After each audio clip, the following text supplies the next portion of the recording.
Hello वेंशन and इजहन lover, welcome back to our channel. Thank you guys आपके प्यार और सपोर्ट के लिए। आपका प्यार और सपोर्ट यूँ ही बरकरार रखेगा मेरे साथ। तो गाइस अगर आप चैनल पर नए हैं और आपने सब्सक्राइब नहीं किया तो प्लीज़ सब्सक्राइब कर देना।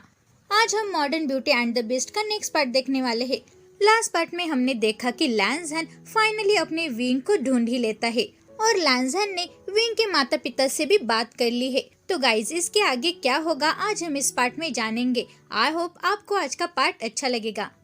जब लैंसहन और विंग के माता पिता आपस में बात करते हैं तब उसके कुछ घंटे के बाद विंग पक्षियों की चहकने की आवाज को सुनकर जाग जाता है। ओमेगा ने धीरे से अपनी आंखें खोली। उसका विजन थोड़ा ब्लर था, लेकिन कमरे में उसे जो सेंट आ रही थी वो बहुत फेंट थी और वो उससे बहुत फैमिलियर थी। उस सेंट की वजह से विंग को बहुत ही खूबसूरत पलों की याद आने लगी, जो पल उसने उसके माता पिता के साथ बिताए थे। उन पलों को याद करते हुए उसके चेहरे पर एक स्माइल आ गई। विंग के होश आने के बाद वो कमरे में इधर उधर देखने लगा। उसने अपनी आंखें लाइट्स में थोड़ी एडजस्ट की। जब उसने अपनी आंखें खोली तो सामने का नजारा देखकर उसे एक ही समय में राहत मिली और थोड़ा झटका भी लगा। वो अपने घर में और अपने कमरे में था। खुद को अपने घर में पाकर विंग बहुत खुश था और वो अपने घर में सेफ महसूस कर रहा था। लेकिन जैसे ही उसने अपना हाथ अपने पेट पर रखा तो अचानक डरावनी यादें उससे वापस आ गई। वो यादें जिसमें उसका किडनैप, यहाँ तक कि गोलियों की आवाजें भी आ रही थी। विंग अपने बेड से उठना चाहता था, लेकिन उसके पेट में बहुत पेन होने लगा। पेन की वजह से उसे खांसी भी आने लगी। फिर अचानक दरवाजा खुल गया।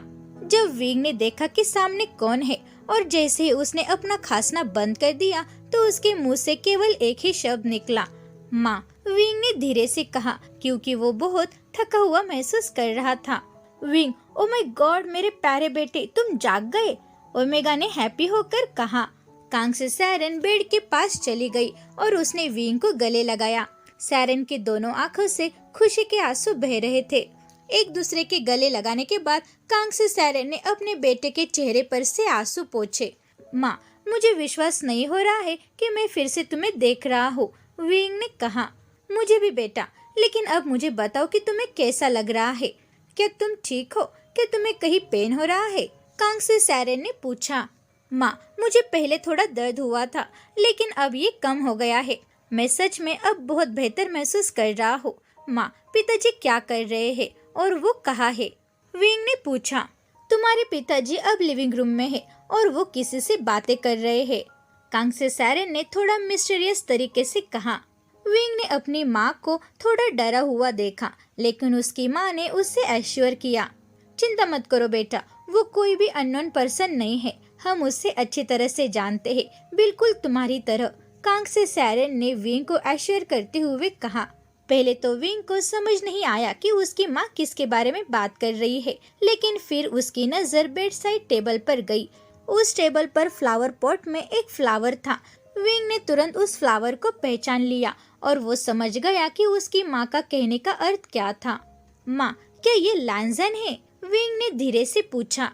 कांग से सैरन ने विंग की नजर का पीछा किया और वो उस फ्लावर को देखकर बोली, विंग, क्या तुम चाहते हो कि मैं उसे यहाँ आने दूं ताकि आप अपने पिता के बजाय उससे पहले बात कर सके? कांग से सैरन ने पूछा। अपनी माँ की बातें सुनकर विंग बहुत चौंक गया।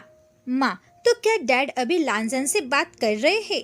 क्या लैंसहन सच में यहाँ है? लेकिन उन्हें ये कैसे पता चला? विंग कहते टाइम चुप हो गया। विंग को अचानक याद आया कि लास्ट बार जब उसने लैंसहन को देखा था तो उसे गोली मार दी गई थी और उस अल्फा टीम ने उसे घेर लिया था।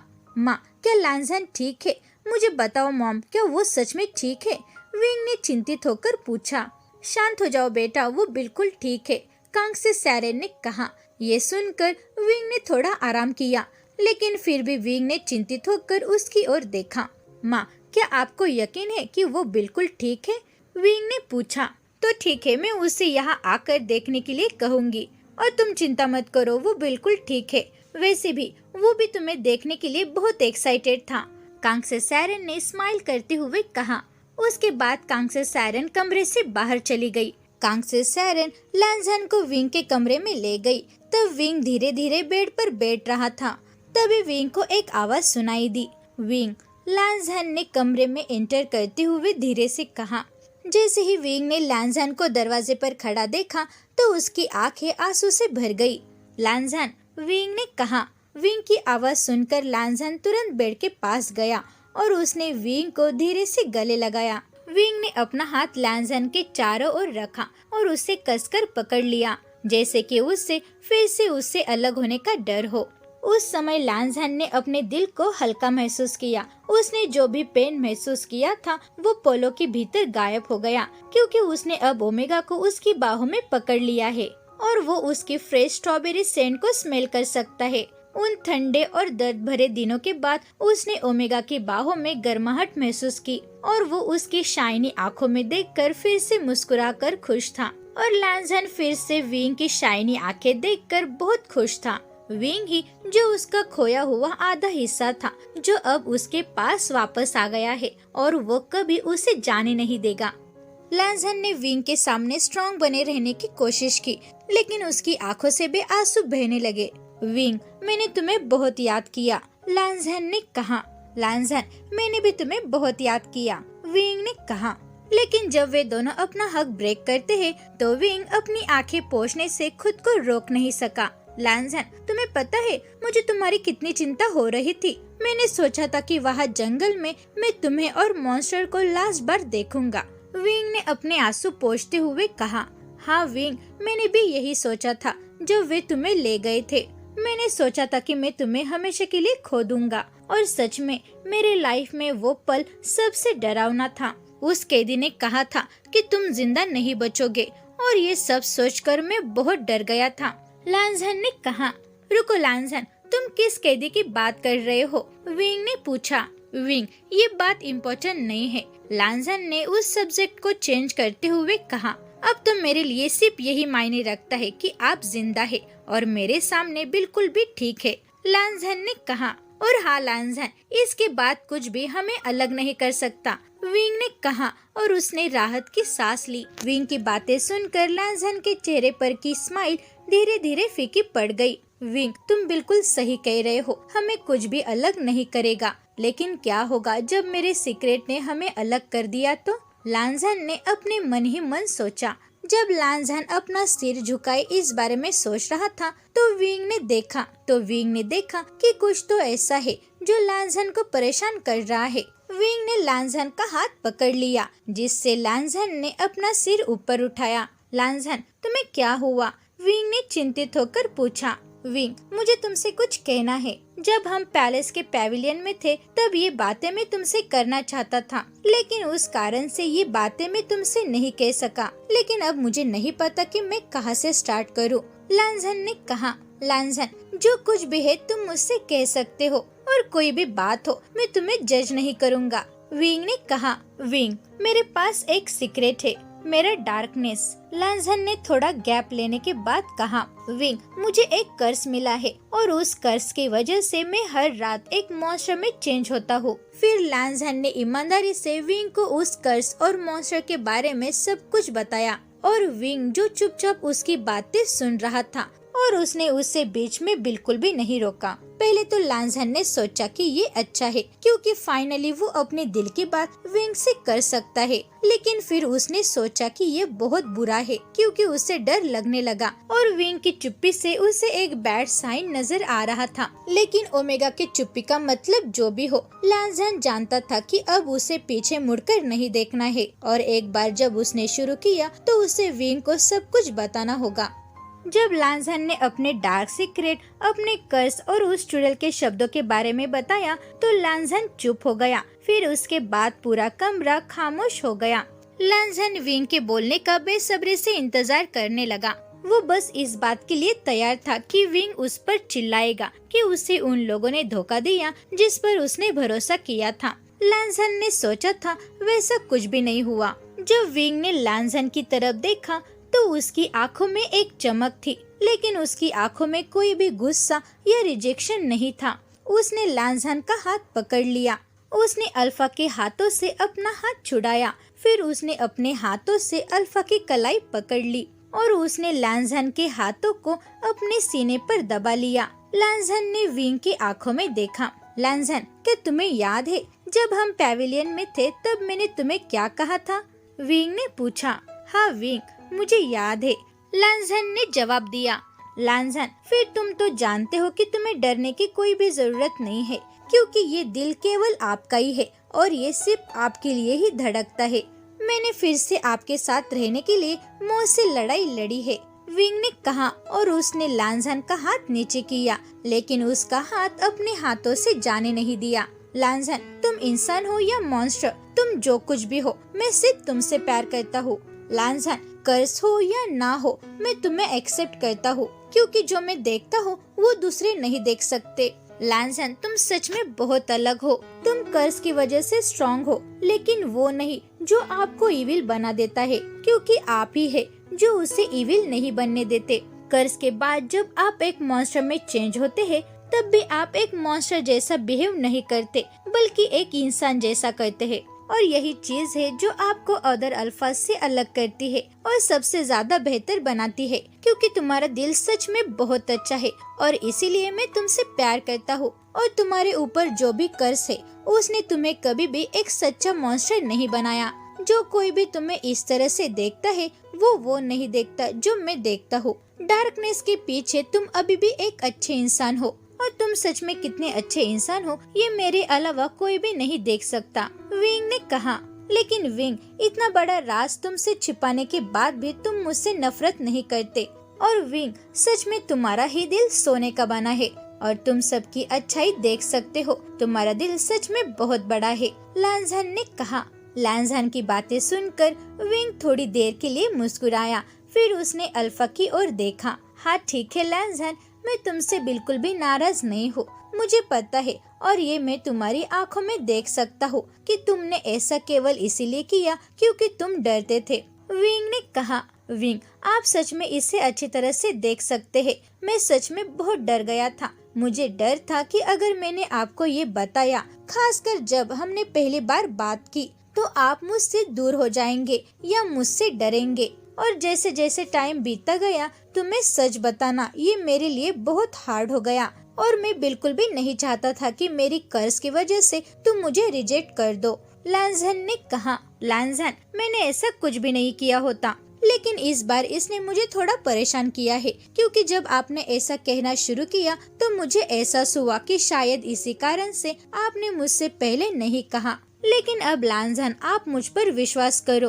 और अब सब बिल्कुल ठीक है, विंग ने कहा। लांजन का चेहरा राहत से चमक उठा और उसे जो खुशी महसूस हो रही थी, वो खुशी उसकी आंखों से चमक रही थी। थैंक यू विंग, मुझे समझने के लिए, और मुझे माफ कर देना क्योंकि मैंने अपना राज आपको पहले नहीं बताया, लांजन ने कहा। अब ठीक है लांजन, लेकिन इसके बाद तुमने मुझसे कुछ भी सीक्रेट रखा या अगर पता चलता है कि आप मुझसे कुछ छिपा रहे हैं, तो मैं आपसे तब तक बात नहीं करूंगा जब तक कि आप मुझे सब कुछ सच नहीं बताते, ठीक है? विंग ने पूछा। हाँ बिल्कुल विंग, अब मैं तुमसे कुछ भी नहीं छुपाऊंगा। हमारे बीच में अब से कोई राज नहीं होगा और मैं प्रॉमिस करता हूँ, लांजन ने थोड़ा हंसते हुए कहा। लांजन को हंसते हुए देखकर विंग भी मुस्कुराया, फिर उसने लांजन को गले लगाया। अब दोनों सच में बहुत खुश है और इसकी वजह से उनके लाइफ में बहुत खुशियाँ भर गई। उनकी बातचीत के बाद विंग बेड से उठ गया और लांजन ने उसकी हेल्प की और उससे लिविंग रूम में ले गया। विंग के पिता जो उसकी माँ के साथ वहाँ लिविंग रूम में बैठे थे।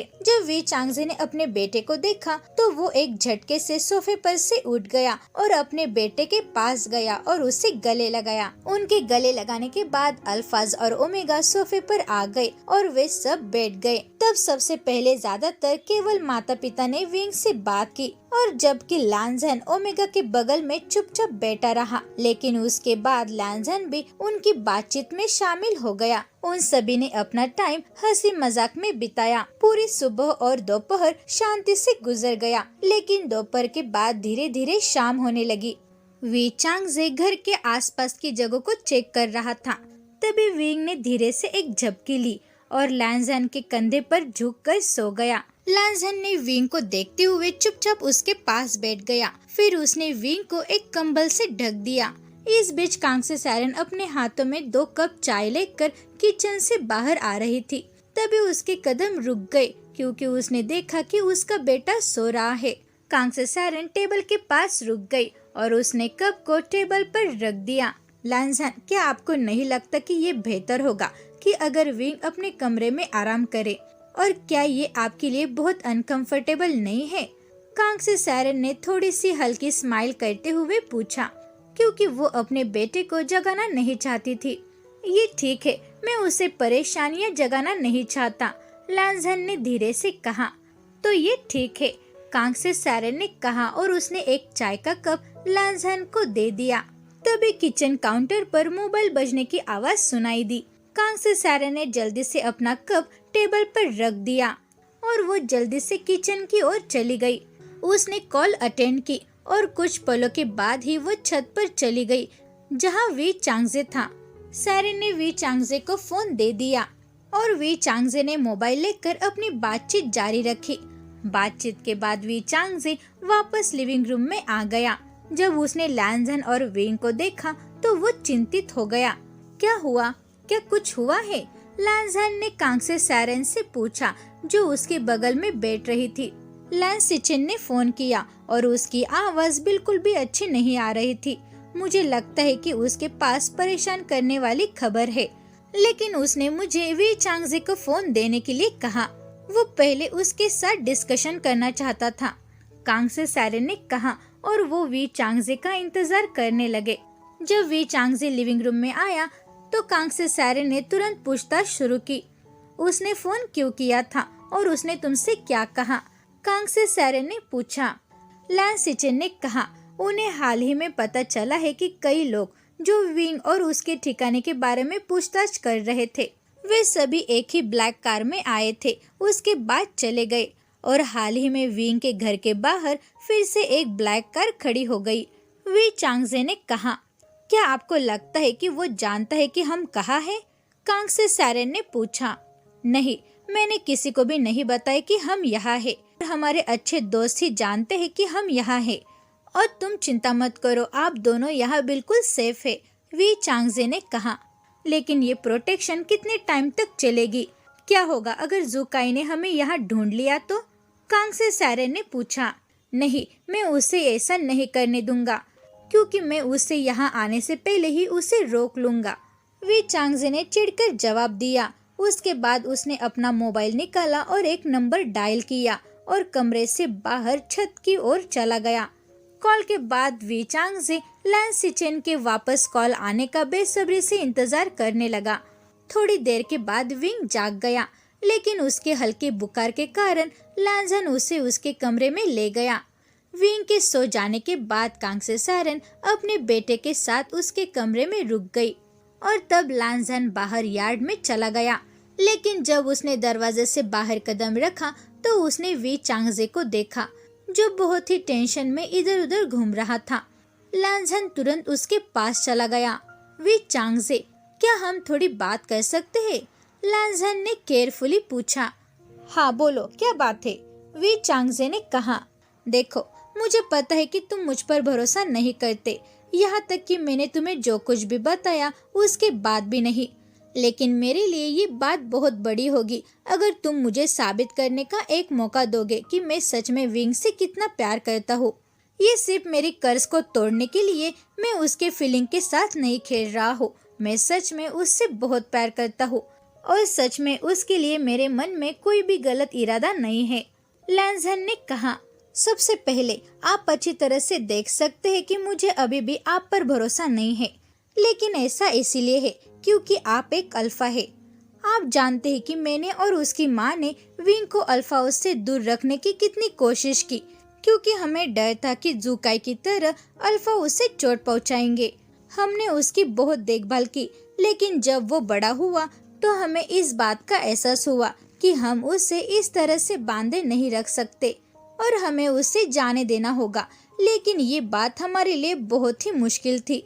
पहले तो कोई भी प्रॉब्लम नहीं थी, लेकिन फिर एक रात ये सब शुरू हो गया और ये सब एक बीमार अल्फा की वजह से है कि मेरा बेटा इस तरह से सफर कर रहा है और मैं बिल्कुल भी नहीं चाहता कि वे दूसरे अल्फा के कारण भी इस तरह से सफर करे, वी चांगजे ने कहा।